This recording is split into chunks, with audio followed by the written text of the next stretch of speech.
Hey guys, hope you're doing good today. I got an unboxing for you. Haven't done one of these in a while. Really excited about this one too. Ordered this from Amazon. They had the really unbeatable price on this knife. Just showing you what it is. You can tell what it is already. This is my first blue box from Benchmade. I also have a black box. This is actually my first new Benchmade. The one I'm actually carrying today was my first Benchmade ever. This is the Mini Striker. Traded my Manix 2 for this one here from a buddy of mine.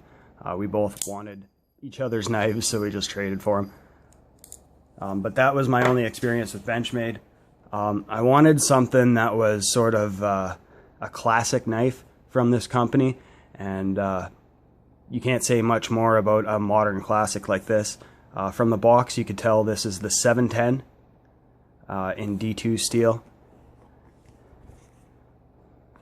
Like all Benchmades, comes in a little bag like this. And that's the knife right there. Wow, this got some heft to it. It's about the size I was thinking it was. Get some things right off the top. The complaints about this knife usually are the slick G10 and that the thumb stud's really close to the scales here. I can tell you right now, the slick G10, it's not that slick. It's actually a decent grip. It's like most of your G10 once you've carried it for a long while. I actually like smoother knives, ones that don't really dig into your hand, because when I'm using my knives, I actually use them for a long while, and a lot of the grippier G10 can tend to actually tear up the palm of your hand. Just trying to flick this open for the first time. Oh, that flies out there. Look at that blade shape. That is awesome. This is my one of my only recurves. I have a buck that also has a recurve, but I don't really use that knife. I'm glad to see that this recurve isn't that severe. Shouldn't be too much of a pain to sharpen. Wanted a folding knife in D2 for a long time. I was looking at Lion Steel and Benchmade were my two companies of choice that I was looking at, and I don't want to say settled on this one, but decided to get this one for a few reasons. This was the first incarnation of the access lock ever, and you can see my kitties coming to see my new knife. This was the first incarnation of the access lock, and really a true modern classic. Without this knife, the access lock wouldn't be around pretty much.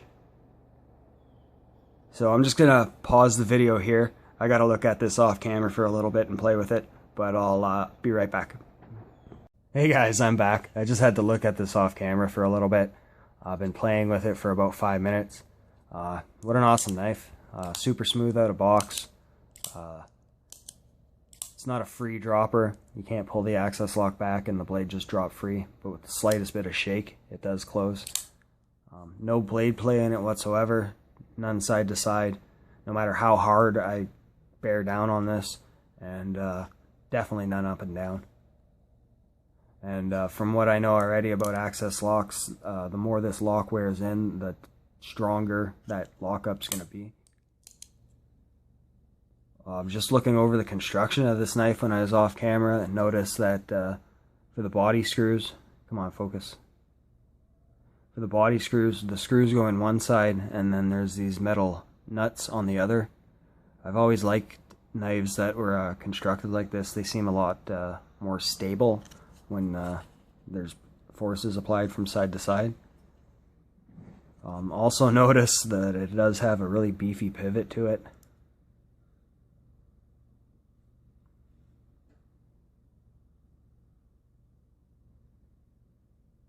You can see that there.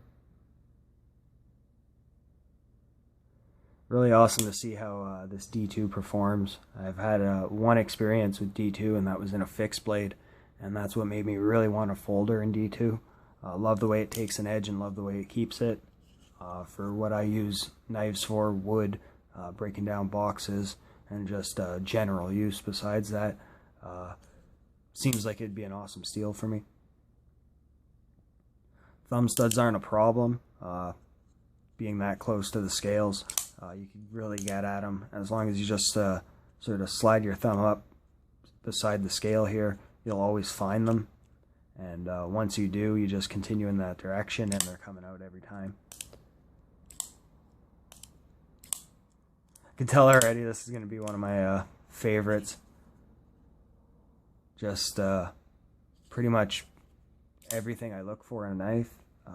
Really comfortable grip for my hand in pretty much every hand position.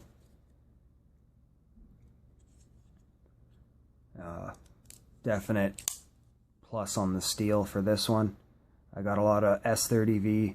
I got VG10, a lot of 12C27, but nothing at this sort of hardness and wear resistance maybe. They say this is rock weld around 60 to 62. Should perform well at that heat treat. Once the pocket clip wears down a bit, gets nicks and dings in it, I will be polishing it up. I'd love a deep carry pocket clip for this if I could find one. But that's pretty much it for this video, guys. Just an unboxing. Maybe just give you some size comparisons before I go. This knife being right around 9 inches, 4 inches of blade length is definitely a big knife. You see it here next to Buck 110. This is the Spyderco Paramilitary here. Neat comparison, these two, you actually get right around the same handle length.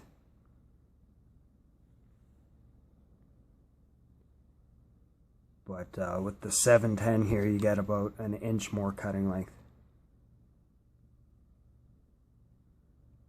Next to a Delica and Kershaw Leak. So this is the biggest knife in my collection so far, and looking forward to you seeing it for a while. So once again, guys, thanks for watching, and stay tuned for more.